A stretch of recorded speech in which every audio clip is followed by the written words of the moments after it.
So once again, we have to think like we're electrons. Okay? So for example, on that last demo,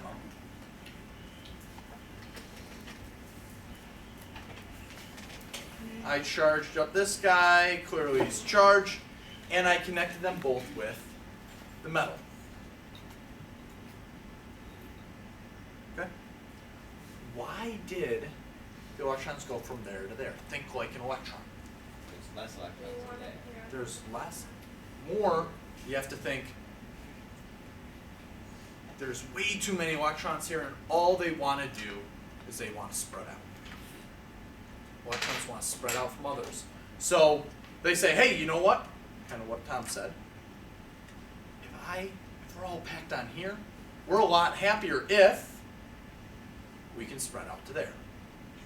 Okay? So making both of them negative. Well, you gotta think, on this thing here, there's only that tiny little bit of stem. Okay? There's only this little bit that can spread out. So would they be happier if I'd connect them like this, or if I'd say, hey, where did I give them an opportunity to spread out on now? Well, at least to me. We'll go with that. Okay? So even happier than me, I'd say, okay, Javier, hold my hand. Now they can spread out across the electroscope, me, and Javier. Are they happier that way than just being on the electroscope? Yes. Are they happier that way than just being on me? Yes. Are they happier? What could make them happier? If they could spread out on? All of us. All of us. Okay, so we say, hey, they can spread out on all of us. And you know what? Those charges would spread out, and the electroscope would even be, the electrons that are left on the electroscope would even be happier. Because, hey, guess what? They're spread out a lot thinner. Okay? What's better than all of us? The entire world. Literally, the entire world.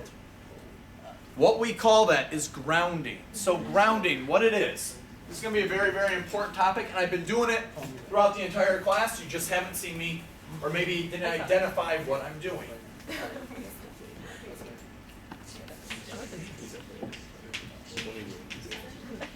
Okay, grounding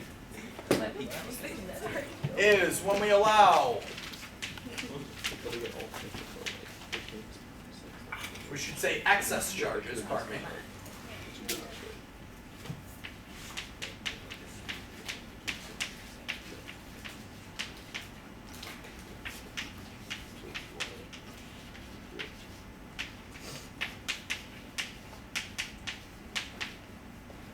Spread out very far.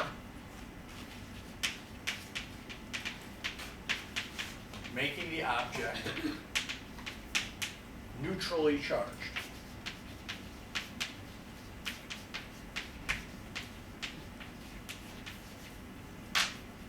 The Earth is so big that if I were to allow those charges to travel to the Earth, they can pretty much, in all reality, go as far away as they want. A charge here and a charge in China, yes, they still prefer to be farther apart, but that's really, really far, okay? So this is grounding. Now what I'm going to do from here on out in the class, right here I have a wire, okay? What I'm going to do with this wire is I have another tiny little bit of wire that's tied to that screw, and we're going to talk why that screw is important. I'm going to clip this to that. This wire is green. The fact that it's green isn't important, but if you ever do electrical work, the green wire, hey, green is the Earth. Green means this is always your grounded wire. So what this is allowing me to do, and we'll explain how, this is allowing any excess charge that I may have, it allows it to travel and spread out all the way into the Earth. So if I charge this up, if I connected these two electroscopes, you can see that one, that's odd. Okay, we won't look at that one.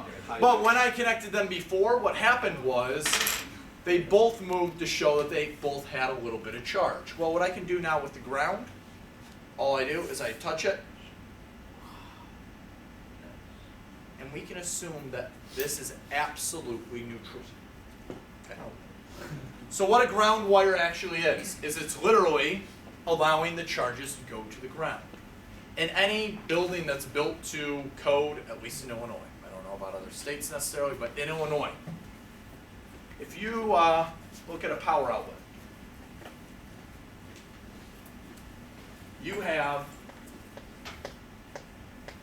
2 slots, and many of them have this third slot. That third slot is called the ground plug. Literally what the ground plug is, there is a wire, it's a green wire that runs from that. Probably a bunch of them will all run together, and somewhere outside this building there's literally a big stake, big metal stake. For a residential building, they're about 3 feet for like a house. That's sunk down in your backyard somewhere. And that wire ties to it. What that allows those charges to do is if there's a buildup of excess charge, aka electricity, you have a short in a wire, something going on, it allows all those charges to go to the ground where they really want to go instead of getting to the ground by way of me. Get to the ground by way of me, that's called you were just electrocuted. Going to the ground by way of the ground wire is a lot better. Okay? Now, this is not plugged into an outlet. If I wanted, I could take this, come right back here, and I just stuck it in that hole. Okay?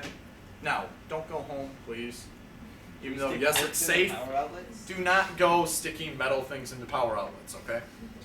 This is also assuming it works if your ground is, or pardon me, if your house, or if wherever you're sticking in, is properly wired.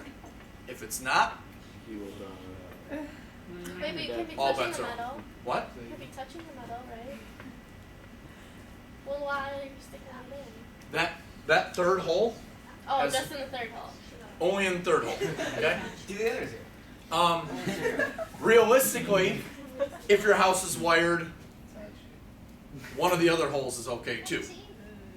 When I was plugging my hair dryer He and won't I tell was you holding this the metal does. on accident and I got Yeah, I've done that. There you go. It really hurts. Yeah. That's for But don't. Now, which one is hot? They call it the hot wire, and then they call it your neutral. Which one's your hot? That one, once again, it should always be the black wire. However, if your house was wired a long time ago, for example, my grandpa, who was an electrician, used all the same exact color wire in his house, so you never knew which one had electricity and which one didn't. It causes big was problems. that fun? Cut the right one. Just don't put wires. So, So would you just like test it? you shut off all the power, or you'd have to test which one is hot, so you make sure that you don't get electrocuted.